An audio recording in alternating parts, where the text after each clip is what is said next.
Bonsoir à toutes et à tous, j'espère que vous allez bien, que le gong de la dernière fois vous a bien réveillé. Plus sérieusement, j'avais fait attention à tout, sauf à ça, et j'avoue que c'était vachement fort. Je m'excuse pour ceux qui ont eu des acouphènes après cela, et j'apprécie ceux qui m'ont écrit que ça a mis un petit peu de peps dans l'épisode. En tout cas, sachez bien sûr que ce n'était pas voulu, je ne voulais pas vous péter les tympans. Promis, vous n'aurez plus cela aujourd'hui. On commence traditionnellement par les remerciements. On viendra ensuite sur une histoire qui a été écrite par un auditeur, parlera de mines abandonnées, et puis, dans une troisième partie, deux critiques de films, Choose or Die et Awake. On se retrouve à la fin de l'épisode pour les écouter, et on commence tout de suite par les remerciements. Je vous mets sur le devant de la scène, et pour y être dans le prochain épisode, rien de plus simple, vous attribuez une note au podcast sur Apple Podcast ou sur Podcast Addict, ou bien vous m'envoyez tout simplement un DM sur Instagram ou par mail dans le noir pdcst@gmail.com. Ça vaut aussi pour ceux qui veulent me raconter des histoires personnelles ou qu'ils ont écrites, ou bien pour toutes les personnes qui travaillent de près ou de loin dans l'horreur.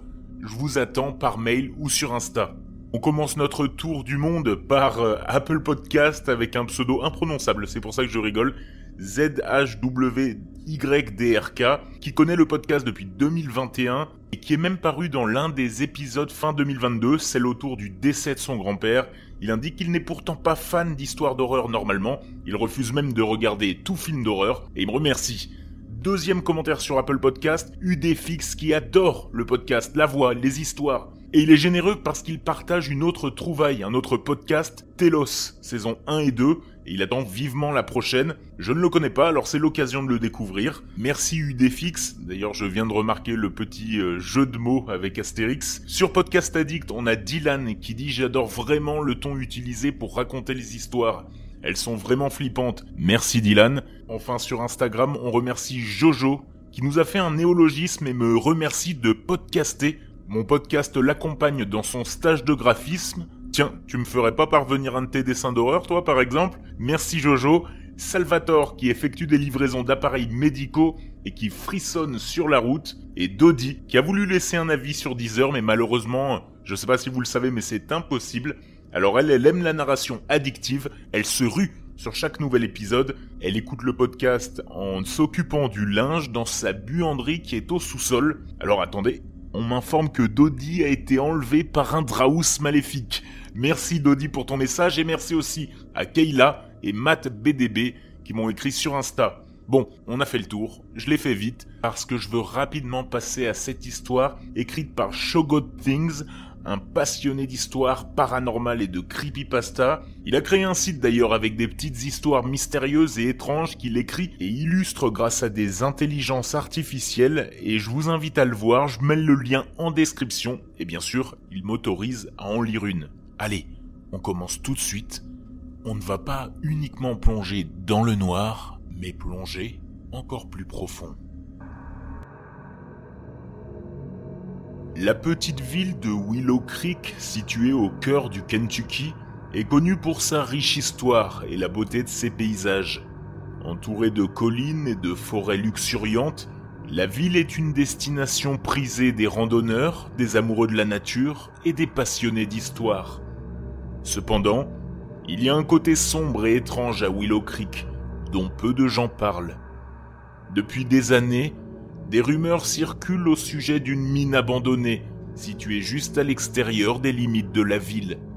On dit que des formes d'ombres étranges et fantomatiques hantent la mine, et que quiconque s'aventure trop près risque d'être entraîné dans ces profondeurs sombres et inquiétantes. Personne ne connaît toute l'histoire de la mine, mais il existe de nombreux contes et légendes transmis de génération en génération. Certains disent que c'était autrefois une mine d'or florissante, mais qu'un terrible accident a coûté la vie à tous les travailleurs. D'autres prétendent que c'était le site d'un meurtre horrible, et que les esprits des victimes s'y attardent encore. Malgré les rumeurs, de nombreux citadins évitent la mine et découragent les autres de s'y rendre. Certains disent avoir entendu des bruits étranges et vu des lumières suspectes provenant de la mine, tandis que d'autres jurent qu'ils ont vu les formes d'ombres bouger et se déplacer dans l'obscurité. Malgré sa sombre réputation, la mine abandonnée reste une source de fascination pour certains. Il y a ceux qui sont attirés par le mystère et l'intrigue qui l'entourent, et d'autres qui aspirent à explorer ses profondeurs et à découvrir ses secrets. Mais pour la plupart, la mine est un endroit à éviter à tout prix. Un rappel des dangers et des mystères qui se cachent juste au-delà des frontières de la ville. John Lockwood est un garçon de 13 ans aux prises avec le récent divorce de ses parents. C'est un enfant brillant, curieux et passionné qui est fasciné par tout ce qui sort de l'ordinaire.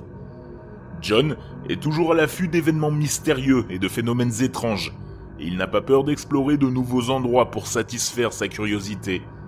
C'est un amateur de sensations fortes qui aime prendre des risques, et il est toujours à la recherche d'aventures. Betsy Smith a également 13 ans. Elle est connue pour son intellect aiguisé et sa pensée analytique. Elle vient d'une famille aimante et solidaire qui l'encourage toujours à poursuivre ses intérêts. Betsy est une excellente élève et elle aime résoudre des énigmes et se mettre au défi intellectuellement. Bien qu'elle ne partage pas la fascination de John pour le paranormal, elle est toujours prête à écouter ses idées et à le soutenir dans ses aventures. Alex Brown est un garçon de 14 ans et c'est le meilleur ami de John. C'est une personne pratique et terre-à-terre qui ne croit qu'en ce qu'il peut voir et toucher. Contrairement à John et Betsy, il ne s'intéresse pas aux événements paranormaux ou mystérieux, mais il est toujours là pour soutenir ses amis. Alex est une personne calme qui réfléchit avant d'agir, et sa présence exerce une influence stabilisatrice sur John et Betsy. Malgré son scepticisme, il est toujours prêt à rejoindre John et Betsy dans leurs aventures et à les aider de toutes les manières possibles. Les anciennes mines du Kentucky étaient fermées depuis des années, mais John, Betsy et Alex n'ont pas pu résister à la tentation de les explorer. Alors que la tempête faisait rage, un soir de juillet, les trois amis se frayèrent un chemin à travers le tunnel abandonné, leur lampe de poche éclairant le chemin devant eux. Au début, cela ressemblait à une aventure inoffensive, mais au fil des jours, des choses étranges ont commencé à se produire. John, le plus aventureux des trois, a affirmé voir des ombres se déplacer au loin, tandis que Betsy l'a rejeté comme étant simplement leur imagination en train de se déchaîner. Alex, le sceptique, pensait qu'ils étaient tous fous, mais il ne pouvait s'empêcher de se sentir mal à l'aise alors qu'il s'aventurait plus profondément dans les mines. Les vieilles pierres du tunnel semblaient tordues et tourmentées, comme si elles avaient souffert pendant des siècles d'une étrange et indescriptible douleur. Les murs étaient humides, glissants et suintaient d'une moisissure verte et nauséabonde qui semblait se nourrir de la chair et des os des malheureux qui avaient osé s'aventurer dans ces ténèbres. La texture du sol était étrange et inquiétante, comme si les pierres avaient été pétrifiées par quelque force impie. Plus il s'enfonçait dans les ténèbres, plus il sentait que quelque chose d'inconnu et d'horrible rôdait dans les recoins obscurs de ce tunnel. Les murs semblaient se resserrer autour d'eux, comme s'ils essayaient de les engloutir tout entiers. Et il sentait que s'ils continuaient à avancer, ils allaient tomber dans un abîme de folie et de terreur indicible. Au commencement, les chuchotements n'étaient que de faibles murmures, mais ils sont devenus plus forts et plus distincts au fil des jours. Ils semblaient venir de partout autour d'eux, et peu importe à quel point ils cherchaient, ils ne pouvaient pas en trouver la source.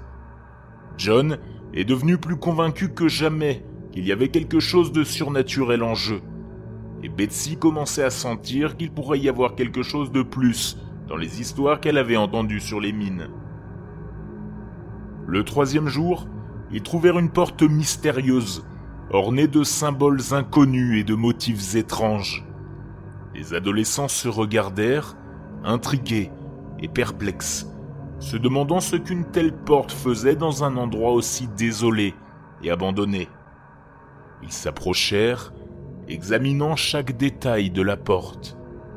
Les motifs semblaient presque vivants, comme s'ils essayaient de s'échapper de leur prison de pierre. Les adolescents ne pouvaient s'empêcher de se poser des questions. D'où venait cette porte ? Pourquoi était-elle ici, dans les profondeurs de la mine abandonnée? Que renfermait-elle? Ils étaient intrigués mais aussi effrayés. Il y avait quelque chose de surnaturel, presque de démoniaque dans cette porte et les symboles qui l'entouraient. Ils se demandaient s'ils devaient l'ouvrir ou la laisser fermer, et si, une fois ouverte, ils seraient capables d'affronter ce qu'ils pourraient trouver de l'autre côté. Ils se regardèrent à nouveau, incertains de ce qu'ils devaient faire. Leurs mains étaient moites et leurs esprits étaient remplis de questions sans réponse. Ils étaient en train de découvrir que, parfois, l'inconnu peut être beaucoup plus effrayant que ce qu'on peut imaginer. John, étant le plus audacieux des trois, a décidé d'ouvrir la porte. Et c'est là que tout a changé. Alors qu'ils se perdent de plus en plus dans le dédale des tunnels, ils se rendent compte qu'ils ne sont pas seuls dans la mine. Et ils commencent à se sentir observés par une force invisible. Ils peuvent entendre leur propre battement de cœur pendant qu'ils marchent, et l'air dans les mines est épais et oppressant. Soudain, ils entendent le grincement d'un chariot minier.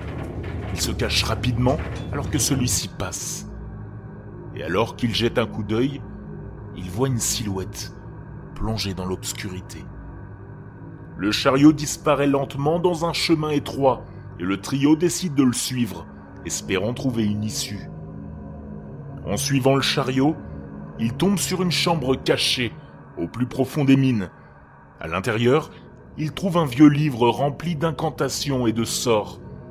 Ils se rendent compte que cet endroit était utilisé comme site pour des pratiques occultes et que les fantômes et les ombres qu'ils rencontraient étaient le résultat de ces rituels. Betsy, John et Alex se tenaient en cercle, les mains tremblantes, regardant fixement le livre posé devant eux. Les pages étaient jaunies et craquelées. Les symboles ésotériques gravés sur la couverture semblaient se contorsionner sous leur regard. Le silence oppressant de la salle de la mine abandonnée ne faisait qu'ajouter à leur anxiété croissante. Tandis qu'ils lisaient les passages de l'ouvrage, les mots semblaient prendre vie sous leurs yeux, se faufilant dans leur esprit et troublant leur conscience. Des images étranges et inquiétantes défilaient dans leur tête, et le temps semblait se dilater jusqu'à s'étirer en une éternité. Soudain, alors qu'ils commencent à lire les incantations, ils entendent des bruits de pas qui approchent. Ils cachent rapidement le livre et s'enfuient. Alors qu'ils couraient à travers les tunnels sombres et désolés, Betsy, John et Alex pouvaient sentir leur cœur battre à tout rompre. Ils savaient que quelque chose de terrifiant les poursuivait, mais ils ne pouvaient pas dire quoi. Les murs semblaient s'effondrer autour d'eux, comme s'ils essayaient de les engloutir tout entiers. Les cris et les hurlements résonnaient dans les corridors, comme s'ils étaient poursuivis par une horde de démons hurlants. Les trois adolescents avaient été imprudents de s'aventurer dans les mines abandonnées, mais ils ne s'attendaient pas à ce qu'il leur arrive quelque chose d'aussi terrible. Les ombres semblaient les suivre à chaque tournant, comme si elles voulaient les entraîner dans les profondeurs abyssales de la terre. Après ce qui semble être des heures de course, ils voient enfin la lumière du jour. Alors qu'ils sortent des mines, ils voient un groupe de personnes rassemblées à l'entrée, qui les attendent. Ils sont choqués de voir que le personnage à la tête du groupe n'est autre que le shérif de la ville. Le shérif révèle qu'il était au courant des événements étranges du lieu. Le groupe est soulagé d'être sorti vivant des mines, et il jure de ne plus jamais s'y aventurer. Sympa comme histoire, non ? Toutes ces histoires qui se passent dans des mines ou sous terre, ça fait penser à ce film-là, The Descent. Je sais pas si vous l'avez vu, je vous conseille vivement de le voir. Un film qui commence à se faire vieux, puisque 2005, mais qui, selon moi, et c'est purement mon avis, n'a pas pris une ride. D'ailleurs, les notes sont d'accord avec moi, visiblement. 4,1 du côté de la presse, 3,4 du côté des spectateurs. Je vous invite à le voir. Bon, on enchaîne tout de suite sur les deux dernières critiques de films. L'une fournie par votre serviteur, l'autre par une abonnée, Marie-France. J'en profite pour vous dire que vous aussi, vous pouvez me livrer des critiques audio et même textuelles, soit par Instagram, soit par mail. Je me ferai un plaisir de les lire et pourquoi pas de les interpréter par la suite. On commence par le film que j'ai vu ce week-end sur Netflix, Choose or Die, Choisis ou mourir. Vous l'avez vu ? Je vous lis le synopsis. Tentés par un prix en espèces non réclamé, deux amis redémarrent un curieux jeu vidéo des années 80 et pénètrent dans un univers surréaliste où règne une terreur inédite. Allez, on se fait un peu de la bande-annonce. Toutes mes félicitations. Tu es digne de ce jeu. Et n'oublie pas, la réalité est maudite. C'est quoi ça? Curseur? Avec une récompense de 125 000 $? Il y a plein de prix associés à des jeux rétro qui ont jamais été réclamés. Ce serait du fric facile. Tu connais Wilkis sur la 37e? Ouais, je connais. Retrouve-moi là-bas ce soir à 1h30 Pour dîner. pour jouer.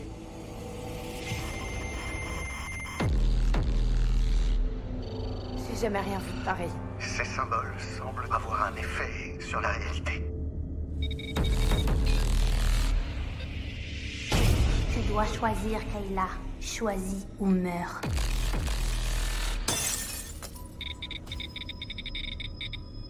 Pour les notes, on est sur du 1,9 côté spectateur sur Allociné, pour rappel c'est sur 5, et cette fois-ci, je vous donne mon avis. Selon moi, l'idée de ce jeu vidéo maudit qui imposerait à ses joueurs des choix sordides, elle est assez enthousiasmante. Seulement, elle est très mal exploitée. En effet, les choix proposés n'en sont jamais réellement, et les conséquences de l'absence de choix ne sont jamais concrètement montrées, ce qui empêche toute implication du spectateur.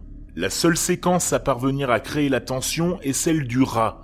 Il y a bien une tentative de dépeindre des personnages dans une situation sociale précaire, mais elle ne suffit pas à pardonner la façon putassière dont Toby Mickens surfe sur le succès des Stranger Things, avec son lot de références nostalgiques aux années 80.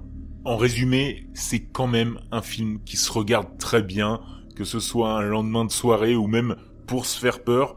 C'est pas un chef-d'œuvre, mais franchement, ça devrait vous plaire. Même si le scénario reste improbable, il a le mérite d'être original et de changer des films traditionnels d'horreur, donc je vous recommande de le regarder, et ma note personnelle serait de 2,2 sur 5. Deuxième critique par Marie-France du film Awake, un film également disponible sur Netflix, d'ailleurs je crois que c'est même un film produit par Netflix, qui est sorti en 2021. Son synopsis, l'hystérie mondiale s'ensuit après une mystérieuse catastrophe qui détruit tous les appareils électroniques et prive l'humanité de sa capacité à dormir.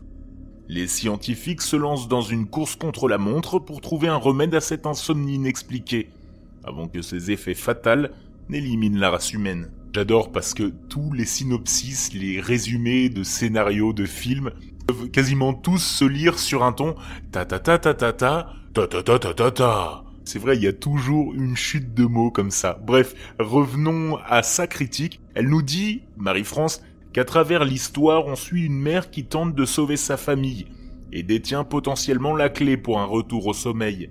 Le scénario entrecroise psychologie et survie, avec une connexité entre technologie et biologie humaine. Connexité à laquelle je dois un shout-out, un concept tiré du génie selon moi. Awake date de 2021 et est disponible sur Netflix. Je vous le recommande malgré sa décevante note de 24% sur Rotten Tomatoes. Sans crier au chef-d'œuvre, c'est une garantie de 96 minutes captivantes et pleine de rebondissements. Vous l'avez vu, vous ? Dites-le moi sur Insta ou par mail. Et même chose, si vous avez vu un petit film cette semaine, laissez-moi une critique. J'ai hâte de la lire la semaine prochaine. Je vous souhaite une excellente soirée. On se retrouve très vite dans le noir.